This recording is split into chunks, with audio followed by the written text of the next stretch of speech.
Welcome. You guys know I get asked on social media now all the time, who would follow you? And I always say all the best people, and here you are. So we've got all the best people here in Dallas, Texas with us for the weekend, and I appreciate it. We're going to try to save American liberty. It's not the smallest task in the world, but I think we're up to it. And the reason we have to do this is because American liberty, I know that Trump got elected and everything, but it's actually at risk. In fact, America itself is at risk, and in my opinion, it might be at more risk now than it was before, especially since so many people have decided that we've got President Trump in the White House, therefore, mission accomplished. Famous last words there. I think, and I've said this a lot of times, that President Trump's election represents an opportunity for us to have access to some of the political levers to help us get out of this mess, but it is actually up to the citizens of the United States of America to get out of this mess, and also our friends abroad who are of similar spirit and fighting similar battles in their own country. Some of them are here from foreign communist lands like Canada. Don't go for a walk outside in Canada, but you can here at DFW Airport.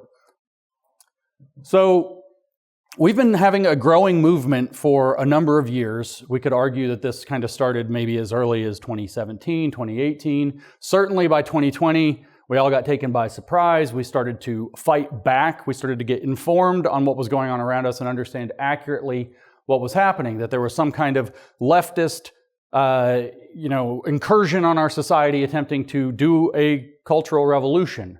And we mounted quite a resistance. We fought back a lot of the leftist horde. We managed to get President Trump elected in 2024 against what seemed to be all odds after the Democrats ran what seems to be a Marxist, plausible deniability around intelligence issues for president. And now that movement's being hijacked. So our movement to stop the problem that's still the ultimate threat is being subverted from within. If you can't stop MAGA from without, you have to stop MAGA from within. So it's being derailed, it's been hijacked, like I said, it's being pushed into the wrong directions, it's also being poisoned and scattered. A huge coalition of Americans that we haven't seen in a long time in politics gathered to vote for President Trump last year, many of whom are not exactly Republican voters of the usual sense, first-time Republican voters, not a few never Trump people, Democrat and Republican, decided it was time to stop the Democrats in the previous election. And that large coalition is being attacked by this poisoning, scattering, subversive movement that I have, for good or for ill, dubbed the woke right, which we're going to talk a lot about. And if we're going to push back on this, we've got to understand what's going on. We've got to understand what this new movement is. We've also got to understand how it fits into the puzzle and why it's actually a part of the same thing that we've been fighting all along. And that means that it has ultimately the same goals of the movement that we've been fighting against all along. So in other words, this woke right is best thought of as part of the set of things advancing the cause of the left. I want to be very careful not to necessarily call them leftists, because that's a fraught term. I have an entire talk about that, the second one today that I'll give. So this conference is going to be about the big picture threat to American liberty that we all sense around us, that's growing and making people uneasy, and that it's coming from both left and right, not just from the left. So we're in a two-front war, and we have left easy mode for hard mode. Just to set him up a little bit, Mike is going to talk through the conference 3 times. I'm talking 5 times. We have equity here at New Discourses. Just teasing. Mike is going to talk about something called integralism, which you may or may not have heard of, or if we want to add the important prefix, neo-integralism, meaning the new kind. It's every bit as important as communism and fascism to understand in terms of figuring out what's going on to our world. What the left has been doing is left integralism. What the right is trying to do is to establish right integralism. Guess what happens when you have 2 things doing the same kind of project? You're going to end up in that place. I'm not going to steal Mike's thunder and explain integralism. I'll let him do that, but I just want to say that the integral is not calculus. It is a conceptual model that is meant to replace American liberty, and it refers to the integration or reintegration of church, state, and economy into a single object that's meant to serve man. So the state, the church, in some very broad and vague sense, and then the economy are meant to be reintegrated into one totalitarian object, ultimately. So that's three legs of the stool, as I think Mike will probably end up phrase it, public, private, and the third leg of the stool being faith. And that's the very important piece that a lot of people have been overlooking. We've seen this public-private partnership stuff. But there's another piece, which is to manipulate people through their belief structures that's actually central to it. And like I said, there's left integralism, that's what we've been fighting against, and there's right integralism, which is what you don't know that the woke right are actually pushing, but you will know by the end of this conference. And they're not that different. I'm going to talk about how this actually gets put into play in this talk. So Mike's going to talk about the conceptual model through his 3 talks, and he'll talk next. I'm going to talk about how they're actually putting the integralist model into play. So that tool of implementation, the praxis to the theory, is called Stakeholderism, or the Stakeholder Economy, which you may have heard of from Klaus Schwab as Stakeholder Capitalism. What this is a form of elitism that's posing as populism. Just like the communists were for the people, just like the Nazis were for the folk, which means the people. It's the exact same thing. It's populism that's not real populism. It's not actually about the people. There is an elite cadre that has decided that it's going to run everything in the name of the people, and they're going to decide for us. We're all stakeholders in what's going on, and they're the experts who determine what stakes we get. To give you a sense of how kind of real this is, that there's this elitism posing as populism, the infamous Steve Bannon has told us that we have exactly 2 choices now in politics. There is no other choice. We have populist nationalism, which in my opinion is a slippery slope to fascism, and we have populist socialism, which is a slippery slope to communism. There is no American liberty on the table. We have 2 choices now. Populist nationalism and populist socialism, neither of which is genuine populism. It is not actually in the interest of the people. There is going to be a stakeholder economy that manages the needs and the affairs of the people, or the folk, or whatever we want to call it, but it's actually centrally controlled and state religious in its character. When I use the word religious, I'm talking about an all-pervasive value system. I'm not specifically talking about Christianity or Judaism or any other specific world faith. Those will turn out in the long run to be irrelevant to this story, but in the short run, they're just tools in a toolbox to get people to believe new values. Remember during COVID, for example, that it was love thy neighbor to, let grandma die alone, or to wear a mask, or get a shot that you don't know anything about, or lose your job. That's love thy neighbor, right? And with immigration, the person on the other side of the border is your neighbor too, so therefore we need open borders. This is a manipulation of religious beliefs to achieve political ends. That's the kind of thing that we can expect through an integralist system installed through a stakeholder model. And the big concern, why do we care about this? The global concern is that the goal is to break America. And if we break America, the People's Republic of China and the CCP and the kind of global Islamist movement stand to benefit most and take over. I'll give you 3 guesses, and 2 of the answers I just named, as to who might be pushing this thing the hardest. If you guessed China and the various Islamic states and then added Russia, you got all 3 of them. And the end result is that the West dies, and this broad post-America movement will cause this catastrophe while claiming to be the only way to prevent it. They'll say on the left, this is the only way to be sustainable and inclusive, and therefore achieve equality. And on the right, they'll say this is the only way to preserve our heritage. So we're the only way to stop this, but they're both telling the same lie. So this first talk that I'm giving, that was the introduction, by the way, is called Stakeholderism and the Post-America Movement. And that's the framing I think we need to understand what's actually going on here. So for those of you who did come to the event we did in this exact same room last year, about almost exactly a year ago, a couple weeks off, this will be a little amusing. If you remember, if you were here, I started off talking about the vice president, who I already mentioned. And I'm going to start off talking about the vice president again, but the vice president in question changed. We have a new one. We have a new vice president named Vice President J.D. Vance. And we'll start off by letting him open some commentary. Let's listen to Mr. Vance say something. We on the right, on the sort of the post-liberal right or the new right, or however we want to define what it is, this sort of hodgepodge of people and ideologies that have sort of collected themselves here today, I think that we are really, really kidding ourselves about the weight of the challenge.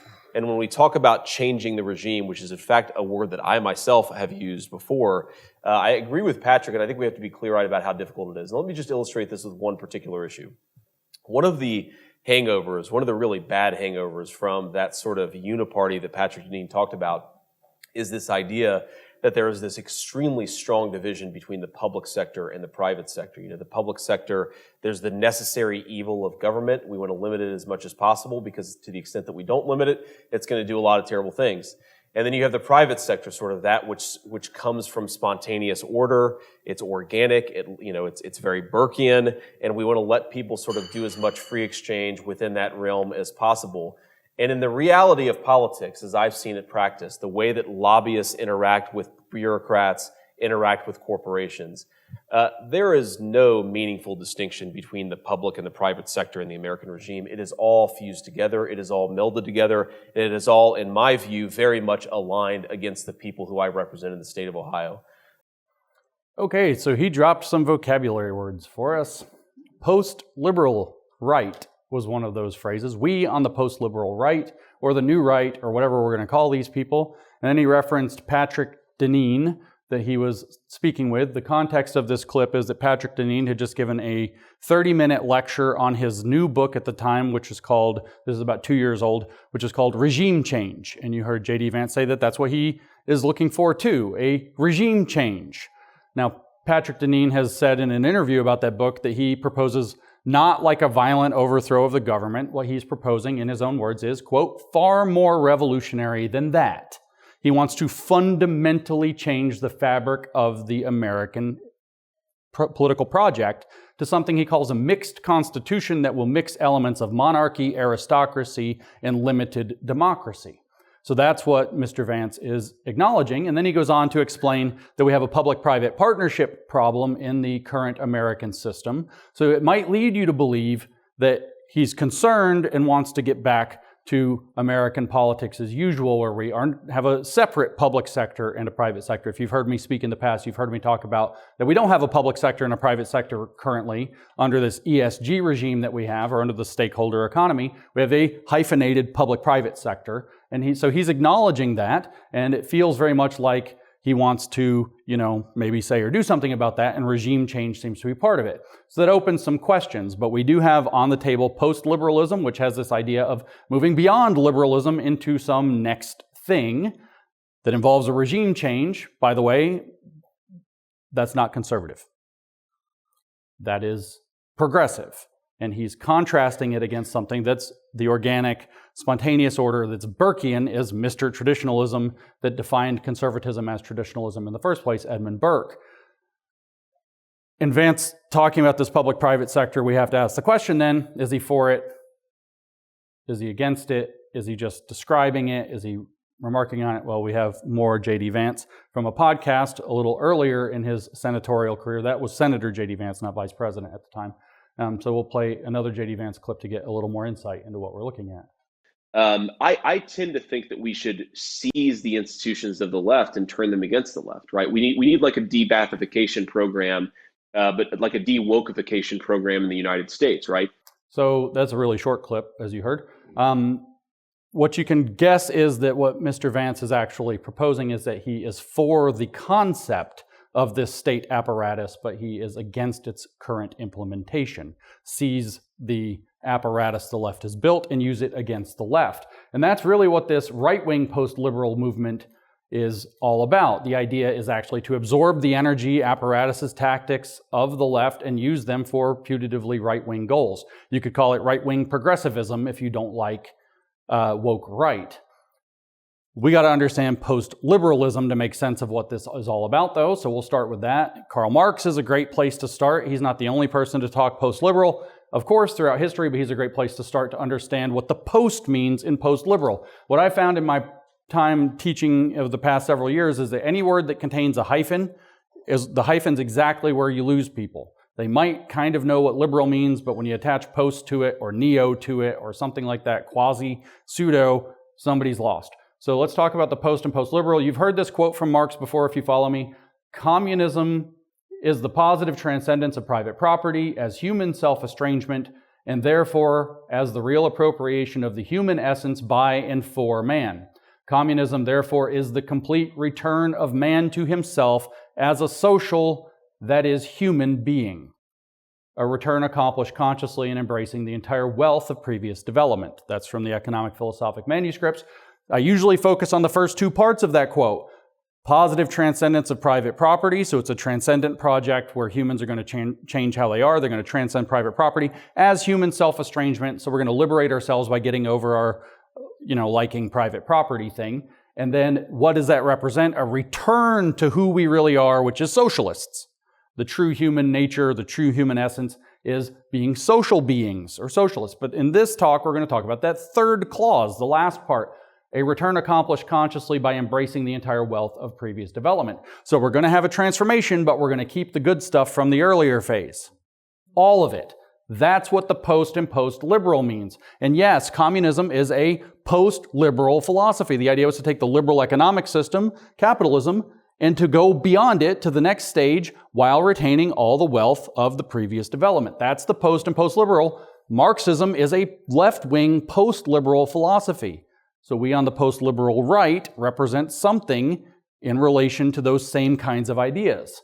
It's not anti-liberal, though. It is post-liberal, which is, again, going beyond and keeping the wealth of. So liberal, though, what does liberal mean? It means liberty. It means free. It means America. America is literally constituted. I don't know if you've thought of the word constitution. It's not just a funny name for a document. It constitutes the nation. America is constituted as a liberal nation. So to be post-liberal is to be post-America. So this is a post-America movement, hence the name of the talk. We're going beyond liberalism and liberal means and America itself to something new, something next. Marx's idea was that liberalism will unleash production, it will therefore serve its purpose, and we'll all be wealthy, and then we can move on to being our perfectly socialist communal beings who share all of the wealth that capitalism unleashed and the unleashing of productive forces. Not understanding where productive forces come from, he just figured we'd all stay productive because we all learned to be productive by capitalism. And the left believes this at its core. That is its fundamental doctrine and has been since Marx was writing this in the 1840s. That was written in 1844, by the way. The right now is also, unfortunately, giving up on liberalism. We just had this giant movement we all built to fight back, to restore American liberty, and it's decided American liberty actually might be the problem. So we've got this post-America movement left and post-America movement on the right that's happening. The goal of these movements is to keep the house that freedom built while getting rid of the freedom that built it. We're going to progress to something new with no private property, no freedom, or less freedom, restrained freedom, and we're going to do so keeping all the wealth of previous development. That's the idea. So we're going to have a new idea for a new America with a different and better kind of freedom. That's not really freedom. We'll be free to do what the state requires us to do. And because that's in the interests of everybody, it's called the common good or the greater good. Everything will be better, so we'll be even more free. It's basically like traffic laws extended to everything in life. If we all follow the traffic laws, traffic works better and driving is better, more efficient, and safer. So we'll just extend that to everything in the whole world. And if you do what the state wants you to do, things will work really well. And you'll be even more free to pursue the things. With Marxism, the idea is that you're going to be freed up from having to work so much. We don't have to keep working because we'll lower everybody's standards of living to just what you need. And then we can work a lot less and you're free to pursue your interests as you will. I don't know who gets anything done, and in practice nobody does, and there's a big problem, except the people that the state are compelling at the end of a rifle, but that's the dream, I guess. Ultimately, these go back to deep pieces of philosophy that I'll unpack as we go. On the left, they're looking at Rousseau. This is Rousseau's idea where he looked back at the primitives as he imagined them from cushy spots in France and Switzerland, and he imagined what primitive life must have been like. And man, they didn't have great stuff in the city, but they were free. They didn't have to keep timetables. They didn't have to use scientific reasoning. They didn't have to be polite. All the rules of civilization weren't there. So they are supposed to get more freedom by relinquishing freedom. And in his ideal model, we're going to bring back the freedom of the noble savage who's now been modified to live in a city. On the right, they're looking at a different thinker about a century earlier called Thomas Hobbes, who had a different vision of what people were like in the primitive state. And the idea is that ultimate freedom is not maintained by people being a bunch of savages and attacking each other all the time, but rather through civic order. So we're going to build a gigantic civic monster called the Leviathan to control all of us, and we'll have more freedom. And so you have the left pursuing Rousseau's fantasy, and you have the right pursuing Hobbes's fantasy. And these are what the post-liberals are seeing, whereas for us, we have people like Locke and Jefferson, John Locke, Thomas Jefferson, James Madison, and so on. And we did something fundamentally different than all this European nonsense here in the United States. And you can look at the proof in the pudding, the wealthiest, best nation that's ever existed on the planet, as proof that it worked. And Europe, how's it doing? Say a prayer for Europe. The thing is, though, the post-liberals are convinced that their system is going to work better, that freedom's actually the problem. So they think this isn't going to cut our legs out from under us, it's going to give us something new and better. And what they seem not to understand is that the good results of freedom come from freedom. It is liberty that allows us to build the good life, the wealth of previous development, and that if we get rid of that, we are not going to continue to produce the way that we have been able to produce so far. The idea is that, liberalism had its time, and we got everything out of liberalism that we can, and now it's time for history to progress, to move forward to the next thing. And if you want a vision of what it looks like and how great it can be, just look at the propaganda videos coming out of the People's Republic of China. Wow, those ports are efficient. They can put up a highway that lasts 10 years in, a week. It's amazing. Another view that they have is that too much freedom has been the problem. People are allowed to do things like, transition or, dress in the wrong clothes or say bad words in public or whatever it happens to be. And this has eroded the social fabric to the point where, we can't all get along. That's on the right. Or on the left, people are free to pursue their own selfish interests, and we're not working in the goals of the community. So too much freedom has been the problem. So what do you need? Well, you need to restrain freedom. And what could that look like? I don't know, just look at the People's Republic of China. Look how efficient everything is when they have to check in with the government and their social credit score to get anywhere.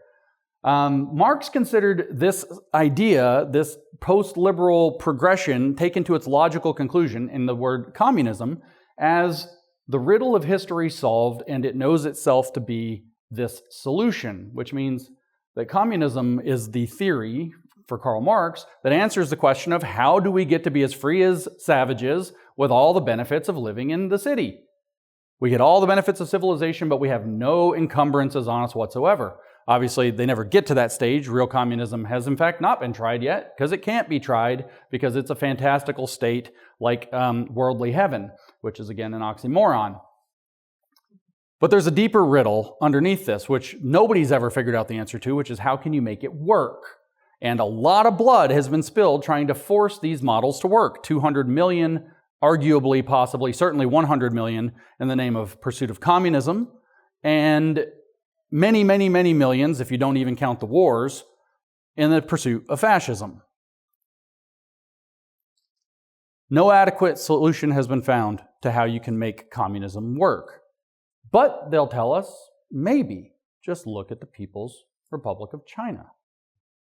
And so why don't we in the West move to a post-liberal system where we do something different and we get our inspiration by taking a look at the People's Republic of China and what they are doing? And that's what the post and post-liberal is actually all about. It is about going beyond the system we have while allegedly being able to keep the benefits of that system, and we're holding up China as the model.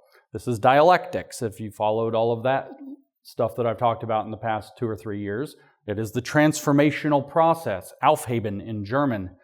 This is the same post that you get in post-truth. Does anybody think living in a post-truth social media environment is fun? No. This is the same post as in postmodern. How's the postmodern thing going? Is that fun? No. This can be done on left and right. It's not just communism. It is both communism and fascism have decided that liberalism is the problem that we can move beyond. And we need a new system. And that system comes through fundamental transformational change. If you can pull up number 3, Mike. We are 5 days away from fundamentally transforming the United States of America.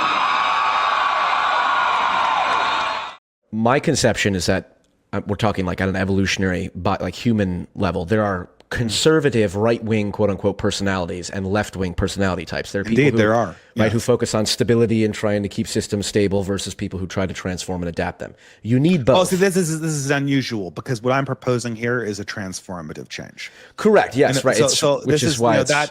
This idea that right and left correspond to status quo versus change is, I don't think that is true. That is what conservatism is characterized by, status quo orientation, and liberal progressivism is characterized by a desire for gradual change. Those are the two sides of the same coin. But when we talk about comparing to a right-wing movement that wants to radically transform the system versus a left-wing movement that wants to radically transform the system, we can no longer use the language of, well, I support the status quo to distinguish. Correct. them. Right. Because neither do. I do not support the status quo. I don't know how to make it more plain than they can, so that's why we're watching videos in my talk, which I never do. This is the post-liberal movement. You heard post-liberal Obama, fundamental transformation of society. You heard post-liberal Dave Green, who refers to himself as a distributist. He's a woke right character in my assessment, saying the same thing, transformational change, and that liberal progressivism and conservatism are the same thing. And the two things that want to fundamentally transform the system to something different obviously have different goals, so they're not the same thing, is his logic. But this is the post-America movement. The goal is to fundamentally transform, what did Obama tell us? America, which means it's not going to be America anymore. It's something new that's supposed to keep all of the good of what America has been. So this is why American liberty is fundamentally at threat. The problem is that the political, economic, philosophical, metaphysical, epistemological foundations of liberalism were first fully and properly codified. They were not invented or discovered. They were codified in the American experiment. We do owe heritage to the British tradition of liberalism, but America took a new path that nobody had ever tried before. And so if you're going to say that we are going to be post-liberal, you are saying that you're going to be post-America. And when they're proposing a fundamental change of what we have, both left and right, that's what we're talking about. And this is our problem. We're going to give up, according to them, on the American tradition while trying to keep the benefits of America. And that is being post-American. Same post as postmodern, same post as post-truth, same post as their little fun word, post-liberal, that has a hyphen, and nobody's sure what liberal means anyway, so nobody knows what that word means, and they can get away with it. If they came out and J.D. Vance said, we on the post-American right have these views, that would have been the end of that. You know, tires screeching, record scratch, how did I get here? Career over. But what he said is, we on the post-America movement. He just used a word you're not familiar with to say it. So liberty is now at threat from a pair of post-America movements from left and right that will slice us like scissors. Look, I brought a prop. And I'm not just being corny. People on the internet, at least, do not know how scissors work. So I'm going to explain scissors to you briefly. I know kindergarten was a long time ago. So these are scissors. What you can see is you have a handle on the left and a handle on the right. And you have a blade that goes the opposite side past the hinge. Okay, so move the left and the right blade will cut you. And if you move the right, the left blade will cut you. Do you get it? So if you have a radical movement on the left, it makes a blade react on the right that can cut you. And it is the action of the blades together that cuts America. I would cut a flag, but that's really bad. I'm not that irreverent. So if you love America, that's why you're here. if you love America, all the best people, we have to understand and stop this scissor movement. That's why this is happening. They can't get us from the left alone. They couldn't have possibly gotten us from the right alone. They have to use both to cut away our heritage, our tradition, and cut us off of our way of life. And this is where we're going to start to lay the foundation to understand and save American liberty. How is this supposed to work? The answer is what this talk is all about, is really the stakeholder economy. This is a new economic system. It's not actually new. It's about 80 years old, but it is a new economic system to our way of life here in the United States and throughout most of the Western world as it has been. Obviously, I mentioned earlier that you've heard of, probably if you've heard the word stakeholder outside of a corporate board meeting where you've heard it every fourth word, you've probably heard the word stakeholder from Klaus Schwab or in the context of the World Economic Forum and this idea of stakeholder capitalism. A lot of people don't know this is a book, the title of a book that Klaus Schwab actually wrote called Stakeholder Capitalism. Here's how that book is described in the author bio for Klaus Schwab. Professor Klaus Schwab is the founder and executive chairman of the World Economic Forum. In 1971, he first published Modern Enterprise Management in Mechanical Engineering. In the book, he argues that a company must serve not only shareholders, but all stakeholders to achieve long-term growth and prosperity. To promote the stakeholder concept, he founded the World Economic Forum the same year. Okay, so here's your take home from that. The purpose of the World Economic Forum is to bring the stakeholder model to the United States and Western economies. Okay? That's the point, is to move us onto this new economic system. The World Economic Forum exists to move us into a new economic frame called stakeholder capitalism that no longer gives priority to shareholders in corporations, but rather to all stakeholders, which, by the way, is everybody. If Coca-Cola is polluting a river for whatever reason in its operations, that affects you. If Coca-Cola is putting the wrong kind of sugar in its product, that affects you. You're a stakeholder. If they're using the wrong kind of paint, if their cans are too expensive, blah, blah, blah, that affects you. If their supply chain isn't sustainable enough, that affects you. Everybody's a stakeholder. So shareholder meetings, shareholders show up and they speak. Everybody can't show up and speak, so we have to have a different model under this stakeholder program. We need experts who are going to represent the interests of the stakeholders who are often too dumb to know what their interests are. You remember we used to hear that all the time about Republicans, or Republicans vote against their own interests. That's why the expert class on the Democrat side took off, and we've got this whole expert-itis problem that we've all been dealing with. Listen to experts, trust the science. We've heard all this crap. Fauci is apparently, whatever they called him, the science, like the sexiest man alive, etc. This is stakeholder stuff. He's one of the experts in public health who's going to manage your stake in medicine and public health. Did you elect him? No. Can you elect him? No. Can you unelect him? No. Can you get him fired? Good luck.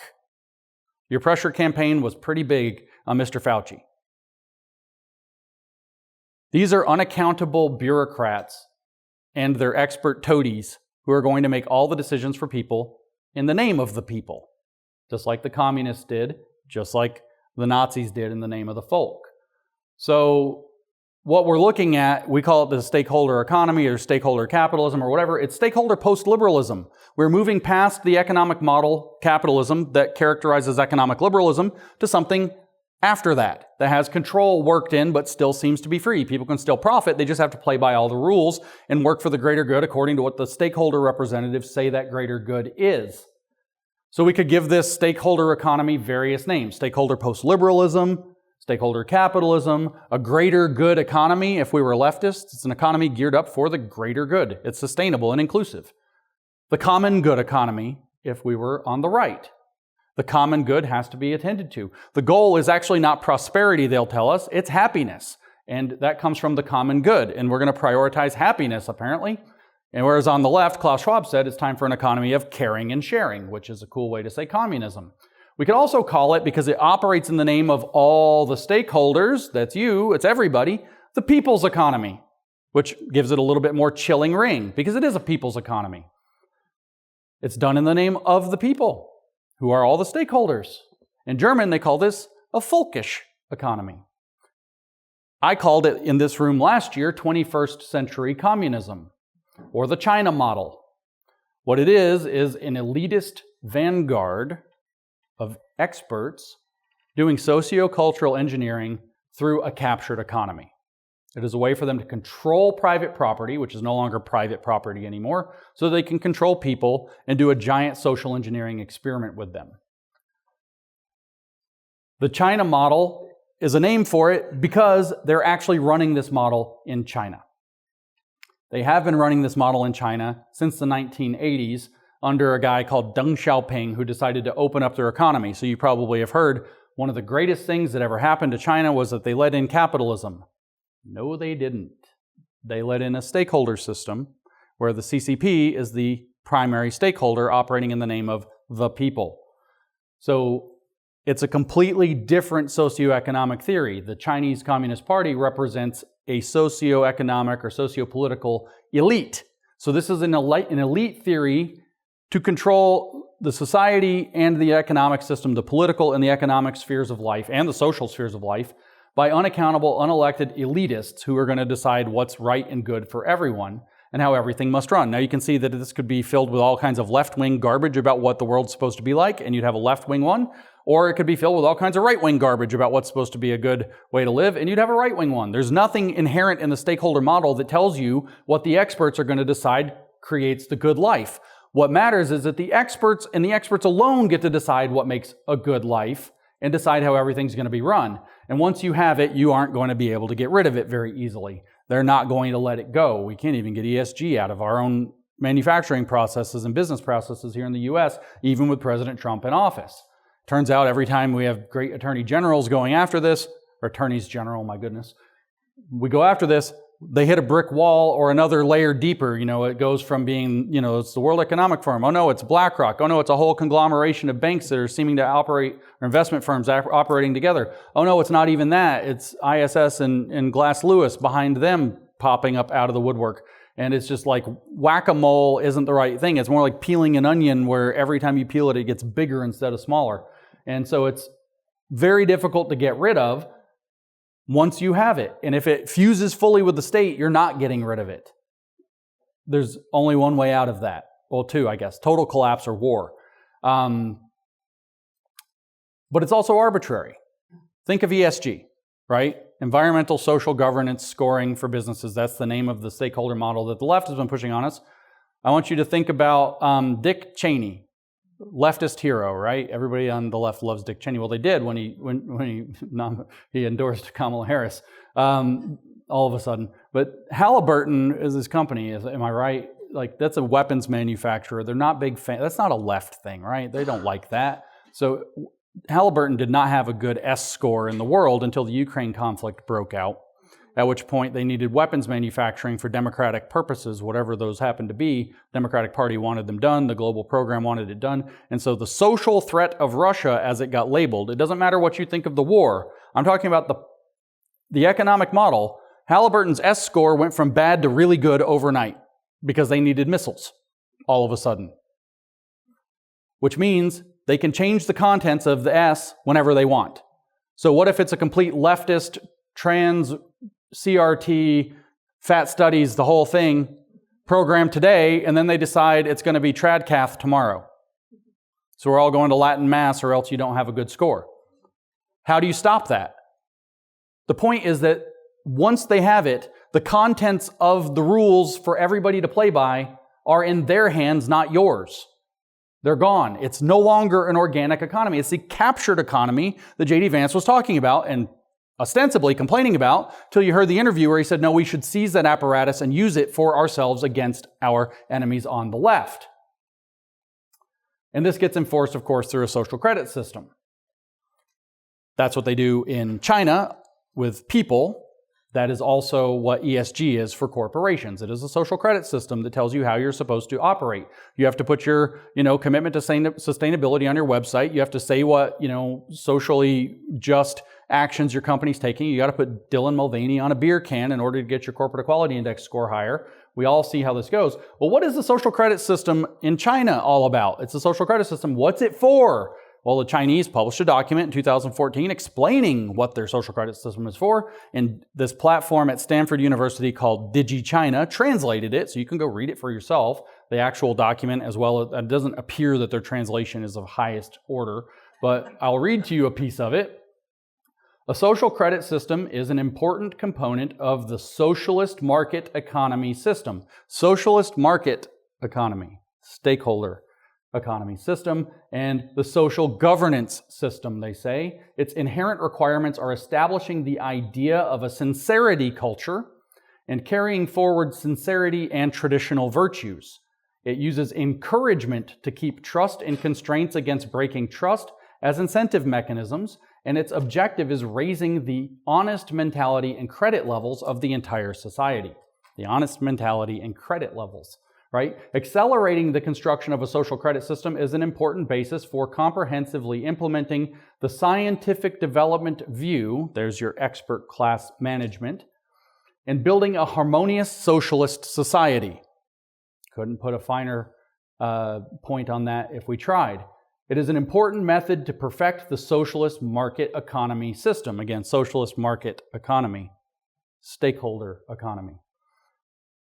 Accelerating and innovating social governance, and it has an important significance for strengthening the sincerity consciousness of the members of society, forging a desirable credit environment, raising the overall competitiveness of the country, a group, not individuals, and stimulating the development of society and the progress of civilization. That's what the social credit system is for, in the words of the Chinese Communist Party from 2014.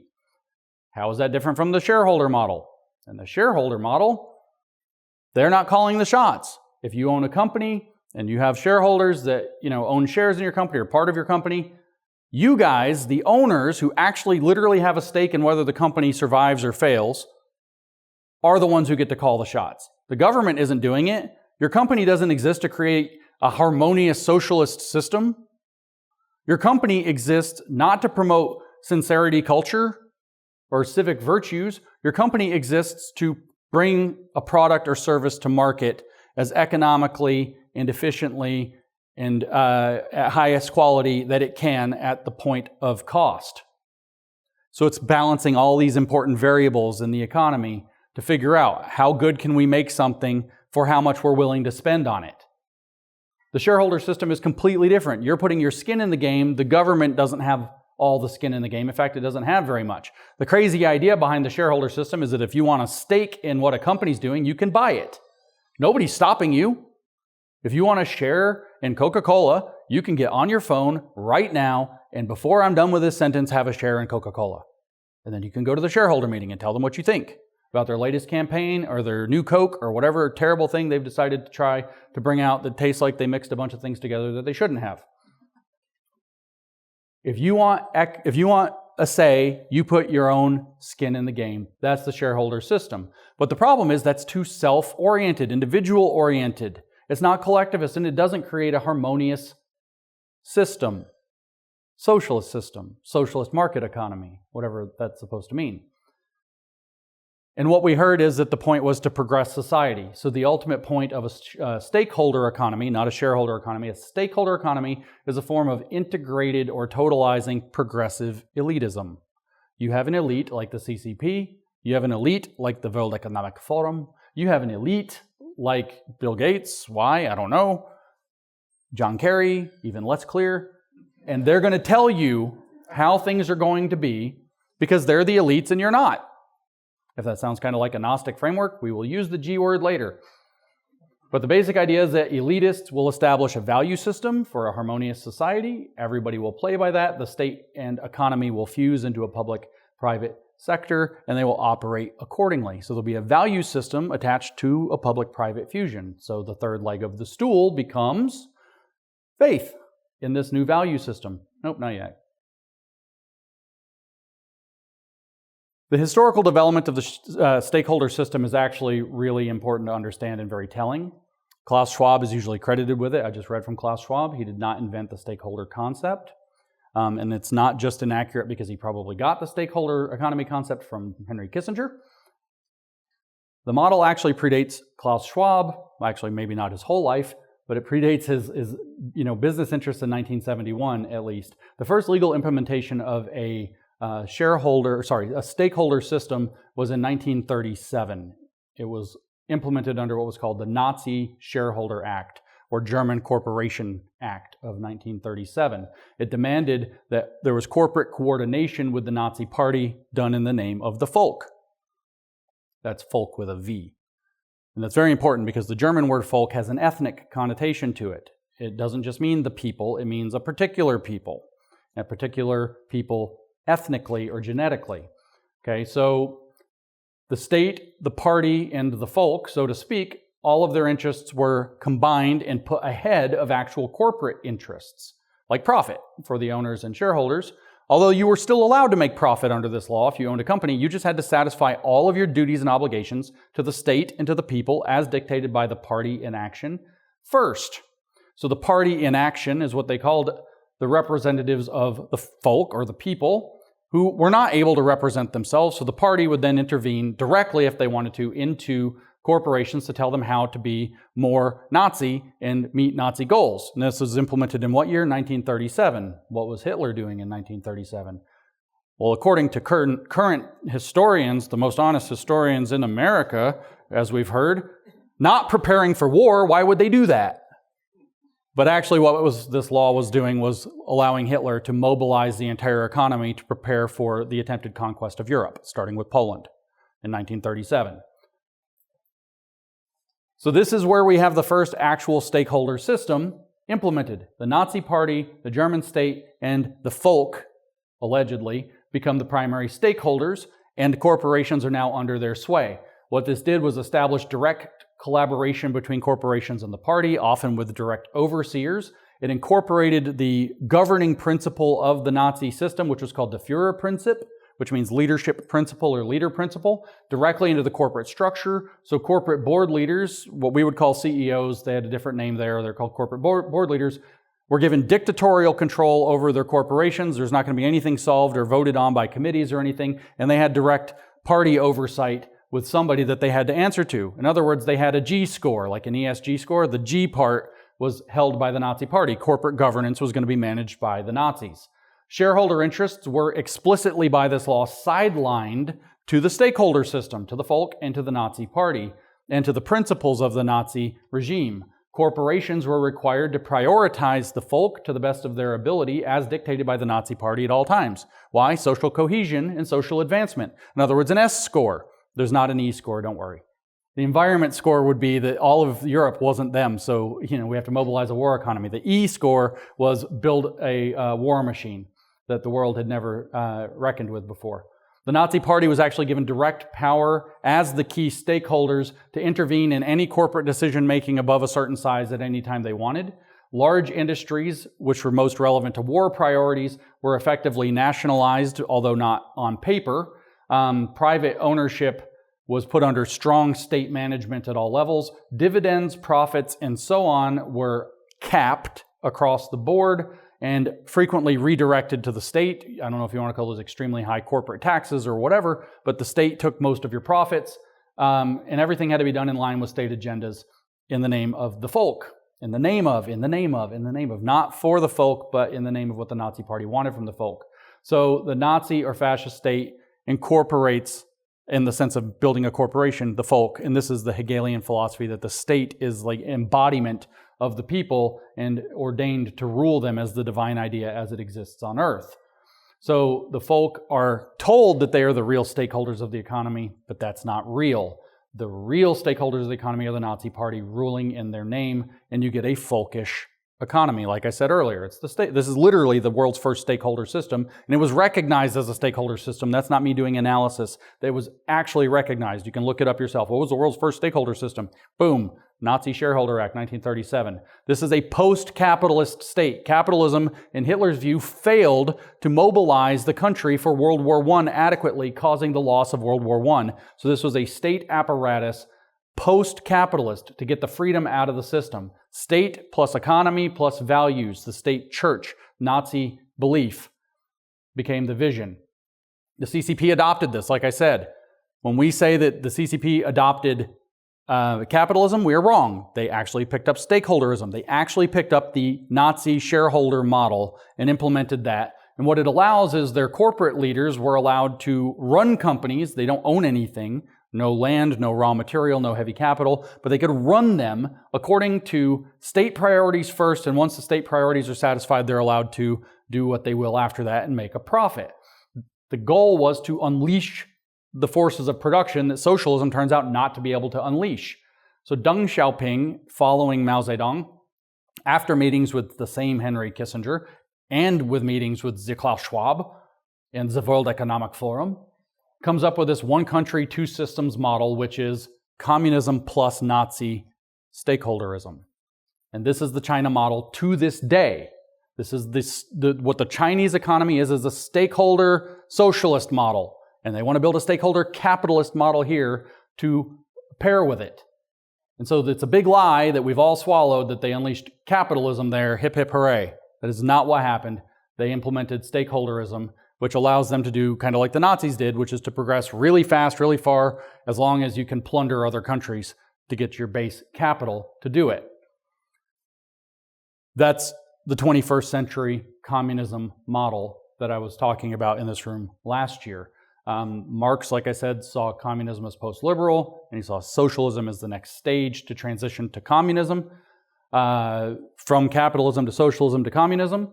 And this graphic, there's 3 in a row. We'll just kind of touch on them quickly. I'm going to talk about them in one of the talks later I think tonight, actually. Marx had a 6-stage history. You go from primitive communism into stages of slavery that evolves into feudalism. I'm not going to cover why all the stages were supposed to change. Then capitalism comes about. People have their own private property. The contradictions build up, and we have a rupture through a violent, bloody revolution. We step into stage 5 at socialism, and then that will slowly evolve as the state withers away into global communism. And what we figured out is that doesn't work anywhere. You think, well, what about Soviet Union? No, that doesn't work anywhere. If you don't care to forward one more. What actually works, and they figured this out later in the 20th century, is that capitalism and socialism, this is Herbert Marcuse's work in One-Dimensional Man, capitalism and socialism are actually 2 parts of the productive phase. You leave feudalism behind and enter into a mass production and an industrial economy. So that's industrialism, and they are fusing together, and the communism will come out of that, but they didn't know how. So one more, and this is going to be hard to see in the room because the projector's not very big, but you'll see it on the video afterwards. It says stakeholder economy around the swirl. So the stakeholder economy, and you'll notice it doesn't say capitalism and socialism anymore. It says fascism and socialism. The piece that it needed to incorporate was a managed economy that it could incorporate into their socialist model, and that was fascism. They needed socialism that could produce, like National Socialism did. That was the option. So that's what they incorporated.